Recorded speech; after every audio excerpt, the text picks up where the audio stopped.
हामिद मीर साहब सीनियर सहाफ़ी तजज़ियाकार, उनसे हम बात करेंगे। हामिद मीर साहब, आपने एक माजी का भी जिक्र किया, 2018 में भी जिस तरह का फैसला किया गया था और आज का फैसला, इसके नताइज क्या होंगे और किस हद तक मजीद ये मवाजना किया जा सकता है? जी, अगर आप मुझे इजाजत देंगे तो मैं अपनी बात कंप्लीट कर लूं। पहले आप मुझे इजाजत दे दें। मीर साहब, आपको इजाजत ही इजाजत है, आप बात मुकम्मल कीजिए। देखिए, मैं जो आपको अर्ज कर रहा था कि जस्टिस साकिब निसार साहब ने भी इसी तरह एक खास मखसूस हालात में एक फैसला किया था और मुस्लिम लीग नून से शेर का निशान छीन लिया था। और अभी भी वही मखसूस हालात हैं और उन मखसूस हालात में इलेक्शन से चंद दिन पहले जस्टिस काजी फायज ईसा साहब जो हैं उन्होंने पाकिस्तान तहरीक इंसाफ से बल्ले का निशान छीन लिया है। तो ये जो आज का जो फैसला है, इसके बाद मैं यही कह सकता हूं कि जस्टिस साकिब निसार और जस्टिस काजी फायज ईसा दोनों में आज के बाद कोई फर्क नहीं रहा। और जो लोग ये कहते थे जी कि सुप्रीम कोर्ट में दो ग्रुप हैं या दो स्कूल ऑफ थॉट हैं, अब मेरे समेत उन सब लोगों को अपने पॉइंट ऑफ व्यू पे नजरसानी करनी चाहिए। सुप्रीम कोर्ट में एक ही ग्रुप है जो मखसूस हालात में किसी एक सियासी जमात को विक्टिमाइज करता है और उसके साथ नाइंसाफी करता है। मैं ये समझता हूँ 2018 में जो नाइंसाफी मुस्लिम लीग नून के साथ की गई थी, वही नाइंसाफी 2024 में पाकिस्तान तहरीक इंसाफ के साथ की गई है। और अब जो 8 फरवरी को इलेक्शन होगा, उसमें अगर तहरीक इंसाफ अपने इंतखाबी निशान बल्ले के बगैर जाएगी तो इलेक्शन की क्रेडिबिलिटी पे फर्क नहीं पड़ेगा, ये जस्टिस काजी फायज ईसा साहब की क्रेडिबिलिटी पे फर्क पड़ेगा, जिन्होंने 8 फरवरी के इलेक्शन पे इलेक्शन कमीशन और प्रेसिडेंट में इत्तेफाक राय करवाया था। और देखने की बात यह है कि बार बार वो आज ये सवाल पूछते थे तहरीक इंसाफ के वकला से कि जी आप पेशावर क्यों गए और आपने एक गांव था चमकनी, वहां पे क्यों किया?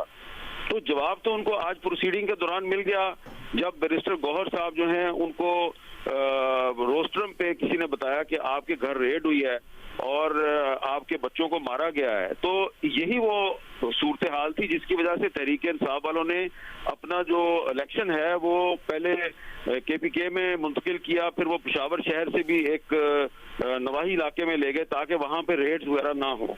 तो हर चीज जो है वो पाकिस्तान के हर बच्चे को, आम बूढ़े को, औरतों को, बुजुर्गों को, सबको इस सवाल का जवाब पता है कि ये तहरीक इंसाफ ने अपना इलेक्शन जो है वो खैबर पख्तूनख्वा में क्यों करवाया, क्योंकि पंजाब में और इस्लामाबाद में उनको प्रोटेक्शन नहीं मिल रही थी और लाहौर हाई कोर्ट और इस्लामाबाद हाई कोर्ट के फैसले जो हैं उसके अमल दरामद नहीं हो रहा था, इसलिए वो पेशावर हाई कोर्ट गए। ये बात हामिद खान साहब ने उनको बताई भी, लेकिन जस्टिस काजी फायज ईसा साहब को बात समझ नहीं आ रही थी। तो अब जो उन्होंने ये जो भी अनाउंसमेंट की है, इससे हो सकता है कि कुछ किसी दूसरी सियासी जमात को फायदा हो जाए और तहरीक इंसाफ को बहुत नुकसान हो, जो कि नुकसान होगा। लेकिन मैं समझता हूँ कि इससे मौजूदा सूरत हाल में सुप्रीम कोर्ट ऑफ पाकिस्तान की जो साख है वो बहुत बुरी तरह मजरू हुई है। हामिद मीर साहब, आपने भी अफसोसनाक फैसला करार दिया है, दीगर सहाफ़ी भी इस बारे में इज़हार ख्याल कर रहे हैं। एक तरफ तो ये सुप्रीम कोर्ट का फैसला है, तहरीक इंसाफ के लिए अब क्या ऑप्शन हो सकते हैं इस फैसले के बाद इंतखाबात लड़ने के हवाले से? सब बैरिस्टर गौहर का मौक़िफ़ भी आपने सुना। देखिए, बैरिस्टर गौहर साहब क्योंकि सुप्रीम कोर्ट के वकील हैं, उन्होंने बड़ा एक मोहतात रद्देमल दिया है।